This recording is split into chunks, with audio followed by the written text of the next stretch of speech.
The best when it comes to news, current affairs, and sport. We are the best. Carnival Radio, Carnival Radio, Carnival Radio. We are the best. Carnival Radio, enjoyment unlimited.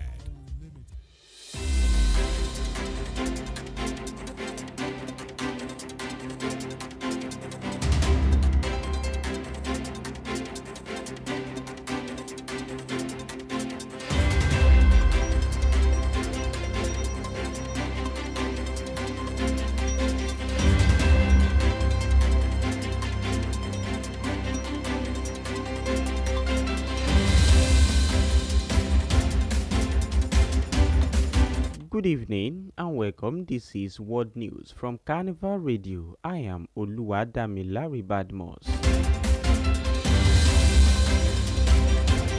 To begin the news this evening, we start from Africa. Mali, Burkina Faso, and Niger have announced their withdrawal from the International Criminal Court, describing it as a tool of neocolonial repression. The decision was contained in a joint statement released by the military government of the three West African states, allies under the alliance of Sahel states.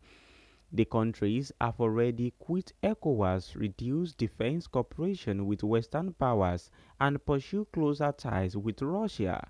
The government said the ICC had failed to prosecute war crime against humanity, aggression, and genocide despite their 2 decades of mentorship.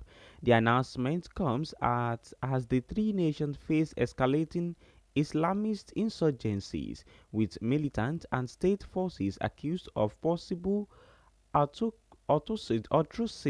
crimes.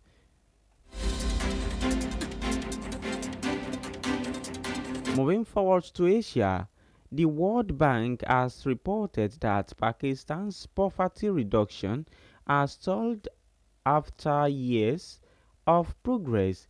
The leader said Tuesday that poverty fell sharply between 2001 and 2015, when urbanization drove workers from rural areas into informal jobs in transport, construction, and trade. By 2019, the national poverty rate had dropped from 64% to 22%.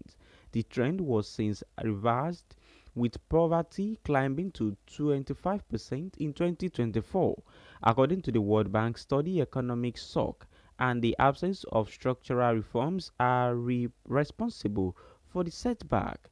The report warns that Pakistan's earlier growth model is no longer sufficient to sustain poverty reduction. In Europe, the United Nations has accused Russia of systematically torturing Ukrainian civilians in detention centers since the start of the war. In a report released Tuesday, the UN Human Rights Office said more than 100 facilities in occupied Ukraine and inside Russia were used to inflict torture. Documented abuse included mock executions, electric shock, and prolonged stress positions, which in some cases led to death. The Daniel Bell, head of the UN Human Rights Monitoring Mission in Ukraine, told reporters in Geneva that torture was recorded across all occupied regions. Russia's diplomatic missions in Geneva referred questions to its foreign ministry, which offered no immediate comment. In Australia, some of Australia's leading critical minerals companies are advancing plans to establish processing facilities in the United States despite Canberra's push to strengthen its domestic industry. A delegation of Australian firms visited Washington and New York last week, meeting junior U.S. officials and potential investors. Executive from Australian Strategic Minerals Lonic Rare Earth and International Graphic confirmed they are exploring expansion opportunities. They cited the scale of the U.S. market driven by electric vehicle, defense, and advanced manufacturing, alongside cheaper energy and government subsidies.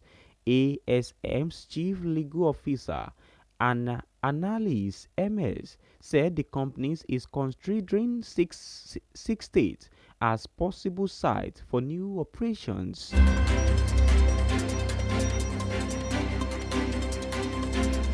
In North America, U.S. President Donald Trump on Tuesday said recent American strike on boats carrying alleged Venezuelan drug traffickers were a warning to anyone attempting to smuggle narcotics into the country. Speaking as the United Nations, Trump vowed that smugglers would be blown out of existence, insisting that every targeted vessel carried drug capable of killing more than 25,000 Americans.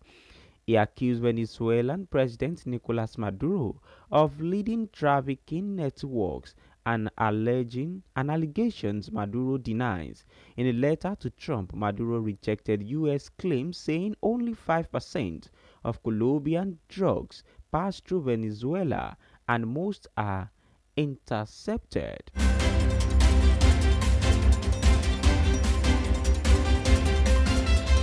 Moving forward to South America, Brazilian motor makers WEG has announced a $77 million investment in its transformer manufacturing facilities in Washington, Missouri.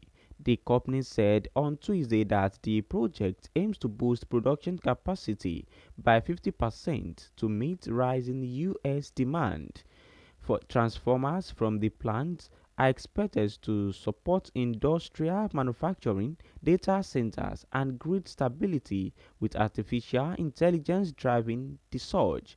Managing Director Peter Barry said the investment will be deployed over 3 years with expanded output expected no later than 2028.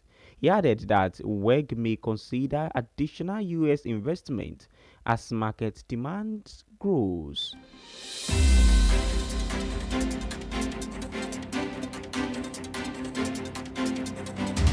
And with that, we've come to the end of Carnival Radio World News this evening. You can check out our website at www.carnivalmedia.ng. You can also download the Carnival Media app on Google Play Store and the iOS App Store. My name remains Oluwadami Larry Badmos. Thank you for listening. Enjoy the rest of your day. Good evening.